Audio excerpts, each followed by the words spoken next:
பிரபல தொழிலதிபர் சேகர் ரெட்டி, சீனிவாச ரெட்டி, அவரது நண்பர் பிரேம் ஆகியோரது வீடு, அலுவலகங்களில் 3வது நாளாக வருமான வரித்துறையினர் சோதனையில் ஈடுபட்டுள்ளனர்.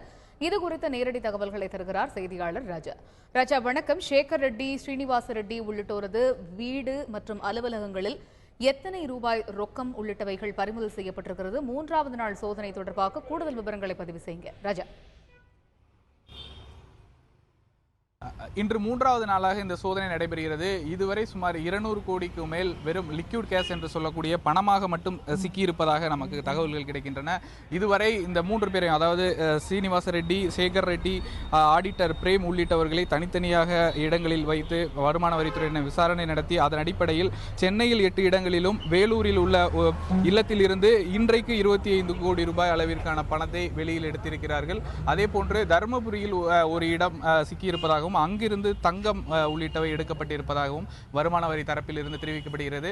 நாம் பார்க்கும் இடம் பசுல்லா சாலையில் உள்ள அவர்களது அலுவலகம். இந்த அலுவலகத்தில் தற்பொழுது 3 வரையும் வைத்து ஒரே இடத்தில் வைத்து வருமான வரித்துறையின் உயரதிகாரிகள் விசாரணை நடத்தி வருகின்றனர். டெப்டி டைரக்டர் உள்ளிட்டவர்கள் உள்ளே அந்த வருமான வரித்துறை அலுவலகம் உள்ளே இருக்கின்றனர். இந்த விபிசி காம்ப்ளெக்ஸ் உள்ளே தற்பொழுது 3வது தளத்தில் அவர்களது அலுவலகமானது இருக்கிறது. பல்வேறு தொழில்களில் ஈடுபட்டு வரக்கூடிய இந்த தொழிலதிபர்களின் மொத்தமாக இதுவரை பணமாக மட்டுமே சுமார் 200 கோடிக்கு மேல் சிக்கியிருப்பதாக தெரிகின்றன.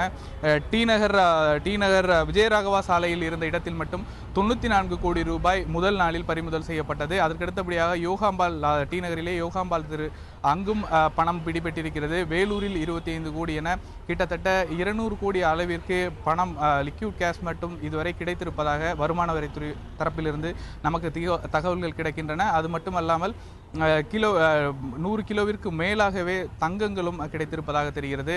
தொடர்ந்து இந்த 3 நாட்களாக நடைபெற்று வரும் சோதனையில் ஆவணங்கள், அதே போன்று வங்கி கணக்குகள் உள்ளிட்டவையும் தற்பொழுது அதிகாரிகளால் கைப்பற்றப்பட்டுள்ளன. எனவே இந்த மதிப்பானது இன்னும் உயரும். அதாவது இந்த கருப்பு பணம் மாற்ற விவகாரத்தில் மிகப்பெரிய ஒரு மாற்றமாக இது நிகழ்ந்திருக்கிறது.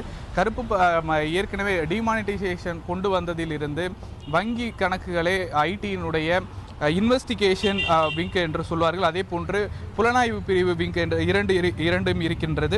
இவர்கள் இருவரும் தொடர்ச்சியாக கண்காணித்து வந்ததன் விளைவாகவே இந்த அளவிற்கான பணம் சிக்கியிருப்பதாக தெரிகிறது.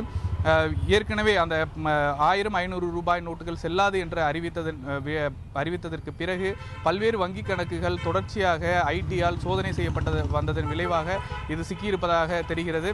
தொடர்ந்து தென் தமிழகத்தில் நடந்த மிகப்பெரிய அளவிலான பணம் இந்த விவகாரத்தில் இதுவரை பிடிபட்டிருப்பதாக வருமான வரித்துறை தரப்பிலிருந்து தெரிவிக்கப்படுகிறது.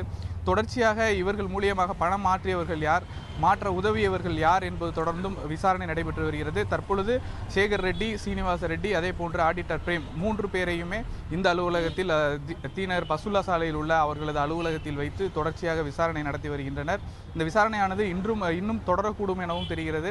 என்றால் பல இடங்களில் இருந்து பலருக்கு பணம் மாற்றி கொடுத்திருப்பதற்கான ஆதாரங்கள் இவர்களுக்கு வருமான வரித்துறைக்கு சிக்கியிருப்பதால் தொடர்ந்து அந்த இன்வெஸ்டிகேஷன் விங் என்று சொல்வார்கள், அதனுடைய இயக்குனர் தலைமையிலேயே இந்த விசாரணையானது பவன்குமார் என்ற புலனாய்வு பிரிவு, வருமான வரித்துறையின் புலனாய்வு பிரிவு இயக்குனர் தலைமையிலேயே இந்த விசாரணையானது தொடர்ந்து நடைபெற்று வருகிறது. இதுவரை 200 கோடி அளவிற்கு லிக்விட் கேஷ், அதே போன்று தங்கமும் கைப்பற்றப்பட்டிருக்கிறது.